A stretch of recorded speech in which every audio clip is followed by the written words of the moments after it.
Hey guys, how's it going? My name is Tamriel, and welcome to the overlook on the new raid added in Final Fantasy XIV patch 3.1 called the Void Ark. This raid features some of the coolest dark-themed stylized look and appearance to it, great soundtrack, awesome bosses with really interesting mechanics, and it's a 24-man content, which, by God, I absolutely loved it. Running with 23 other random people that actually know what they're doing and want to work towards a common goal and don't just want to get carried is such a refreshing experience. If you've ever played World of Warcraft and you've done LFR, it's like LFR, except the raids, the raids and bosses are a lot more difficult, not face rolly. Mechanics carry more weight, meaning they can insta-kill you if you don't dodge them, some of them, not all of them.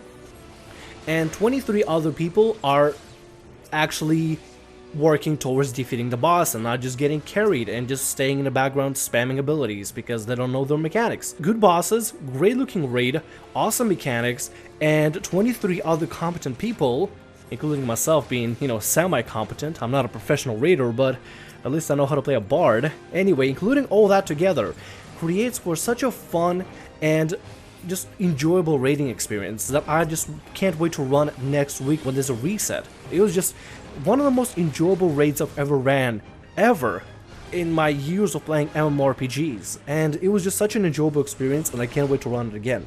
And I wanted to give my opinion and my views on each of the bosses and the raid in general. So you already know that I think the stylized look of this dark theme that the raid has, this ghost ship Void Ark has, is honestly, it just looks cool.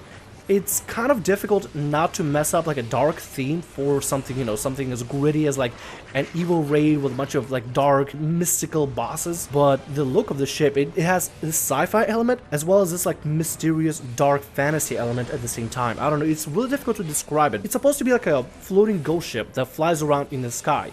But at the same time, it has this hint of malevolence and this dark, I guess, evil sort of element in it. It's really difficult to describe it. It's just the design of it all, as you can see in the video, it just carries out throughout the entire raid, but changes up depending on which boss you're fighting and which room you're moving up to. So it carries the same kind of theme in it, but has slightly different design as you move throughout the ship. You gotta see it to, to experience it, but it looks stylized, so well stylized. The entire raid just looks absolutely phenomenal in appearance-wise. The mechanics are real fun. Let's go ahead and get into some of the boss mechanics and just bosses in general for this raid. Void Ark's first boss is actually called Cetus. A lot of AoE mechanics and the boss moves around a lot, so there's plenty of moments where you have to move around and run around the boss. At a certain point he goes into a phase where some set amount of players are locked inside this cocoon looking thing and some of the players are locked on the outside, and you both have to work together. The two parties, the outside and the inside party, have to work together to make sure that these orbs of energies don't run into each other and wipe the raid, which I think is actually really fun, and I really enjoyed the mechanic in this kind of spin. Granted, I've never even looked up any of the guides for any of the bosses, so being able to learn this kind of stuff on the fly and learn it with 23 other players, with maybe 10 or 12 of them knowing the mechanics, by heart, because they ran this thing before or looked up a video. Somebody like me that didn't know mechanics, it was really fun to learn this kind of mechanics on the fly. And granted, I did have a lot of experience with raiding before in World of Warcraft, running through Cataclysm, Mists of Pandaria, Warlords of Draenor, but still, this kind of like training that I learned from World of Warcraft raiding moved on to Final Fantasy, and I was able to reapply the same kind of like, I guess, learning mechanics that, would help me learn new mechanics on the fly and on the go. I would like to look up a guide eventually after I do like all the bosses to make sure that I'm doing the mechanics properly. It maybe if there's something extra I can do as a bard, as like a DPS support class, to benefit my raid party, but still it was just so entertaining being able to learn this kind of mechanics on the go with 23 other people. It was just really fun, and the mechanics were really engaging, something definitely to look out for. It's not like I just kind of stood still and just DPS the entire time. I actually had to run around the battlefield and kind of figure out what I need to do. How can I help out as a bard? Before I get into the second boss, after you fight the Cetus, the Stingray boss, you go into a room with a lot of ads, and I gotta give credit to that ad room. Usually ad rooms are there to kind of halt the progression of the raiders, and I understand why. They would want to, build up this anticipation towards when you finally get to the next boss. You finally be like, yeah, we killed all the ads, now we can go on to the, to the boss. So it feels like the ads don't really carry a lot of weight in raid, but in this raid, Granted, there weren't a lot of ads in between the boss fights. This specific room actually was very interesting. You see, you have to fight 3, I forgot what they're called, but they're the big plant giant monsters. They're the big guys that you have to defeat, and there are 3 of them. So each of the parties, each 3 parties of the alliance have to look out for ads that would spawn in 3 parts of the room and make sure to clear them, because if they didn't clear them, those specific ads would evolve to become stronger and would do more damage to the rest of the party.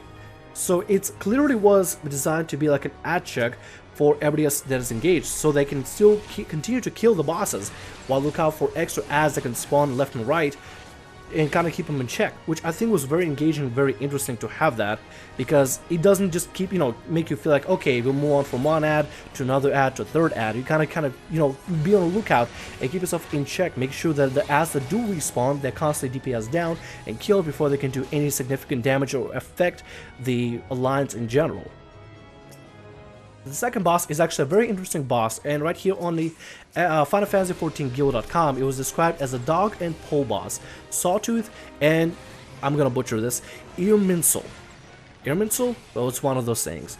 Anyway, the mechanic is there's a dog and pole boss. The dog is attached to the pole, and they kind of work off each other's mechanics. At a certain point, what is gonna end up happening is that the dog, Sawtooth, and the pole, Irminsul, are gonna get buffs, or I guess more like debuffs. One will always be immune to magic, and one will always be immune to ranged. So at a certain point, either Sawtooth or Irminsul will gain a buff, they'll make him be immune to ranged attacks or magic attacks. So as a bard, that is gonna affect me, because at a certain point I'm gonna have to select one of the bosses that is not affected by immune to ranged and just DPS them, and completely forget about the other one.